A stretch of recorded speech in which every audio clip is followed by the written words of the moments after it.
জুলাই অভ্যুত্থান চলাকালে সংগঠিত মানবতাবিরোধী অপরাধের মামলায় সাবেক প্রধানমন্ত্রী শেখ হাসিনাকে মৃত্যুদণ্ড দিয়েছেন আন্তর্জাতিক অপরাধ ট্রাইব্যুনাল।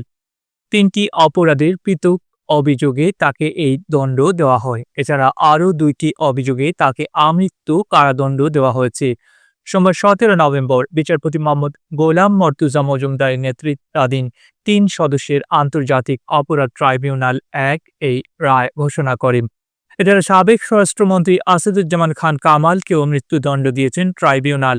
আর সাবেক পুলিশ মহাপরিদর্শক আইজিপি চৌধুরী আবদুল্লাহ আল মামুনকে ৫ বছরের কারাদণ্ড দেওয়া হয়েছে। সোমবার দুপুর 12:30টার দিকে আন্তর্জাতিক অপরাধ ট্রাইব্যুনালে রায় ঘোষণা শুরু হয়। বিকেল ৩টার দিকে আদালত সাজা ঘোষণা করেন। এটাই জুলাই অভ্যুত্থান সংশ্লিষ্ট কোনো মামলার প্রথম রায়। আদালত বলেন, শেখ হাসিনার বিরুদ্ধে ৫টি অভিযোগের মধ্যে ৩টিতে মৃত্যুদণ্ড দেওয়া হয়েছে, অন্য ২টি অভিযোগে আমৃত্যু কারাদণ্ড দেওয়া হয়েছে।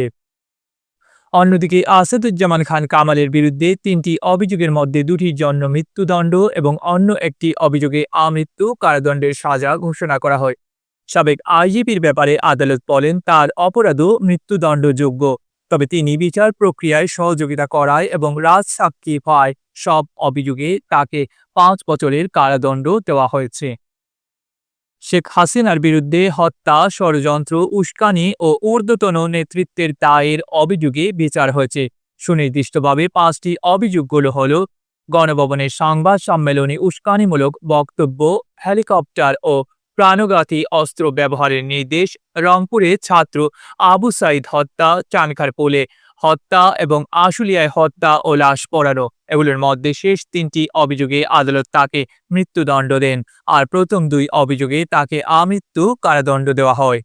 রায়ের পর প্রতিক্রিয়ায় আন্তর্জাতিক অপরাধ ট্রাইব্যুনালের চিফ প্রসিকিউটর মোহাম্মদ তাজুল ইসলাম বলেন, বাংলাদেশ সাফল্যের সাথে বিচার কাজ করেছে।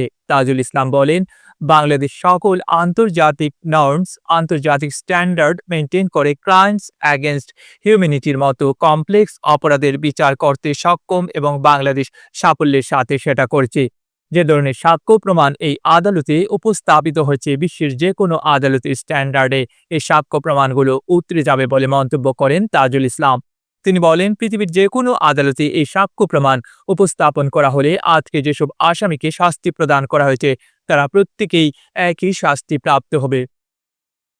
প্রতিক্রিয়ায় অ্যাটর্নি জেনারেল মোহাম্মদ আসাদুজ্জামান বলেন, এই রায়ের মাধ্যমে জুলাই বিপ্লবের শহীদরা ন্যায় বিচার পেয়েছেন, রাষ্ট্র ন্যায় বিচার পেয়েছে। আন্তর্জাতিক অপরাধ ট্রাইব্যুনাল প্রাঙ্গণে এই প্রতিক্রিয়া জানান attorney general Mohammad Asaduzzaman. Attorney general আরও বলেন, এই মামলার ২ জন আসামিকে সর্বোচ্চ শাস্তি মৃত্যুদণ্ড দেওয়া হয়েছে। একজন আসামি, যিনি রাজসাক্ষী হিসেবে নিজেকে আদালতের সামনে উপস্থাপন করেছেন, সার্বিক বিবেচনায় আদালত তাকে ৫ বছরের কারাদণ্ড দিয়েছেন। অ্যাটর্নি জেনারেল বলেন, আমরা মনে করি শহীদদের প্রতি, দেশের প্রতি, এদেশের মানুষের প্রতি, গণতন্ত্রের প্রতি, সংবিধানের প্রতি, আইনের শাসনের প্রতি এবং আগামী প্রজন্মের প্রতি দায়বদ্ধতা পরিশোধের স্বার্থে এ রায় একটি যুগান্তকারী রায়। এই রায় প্রশান্তি আনবে।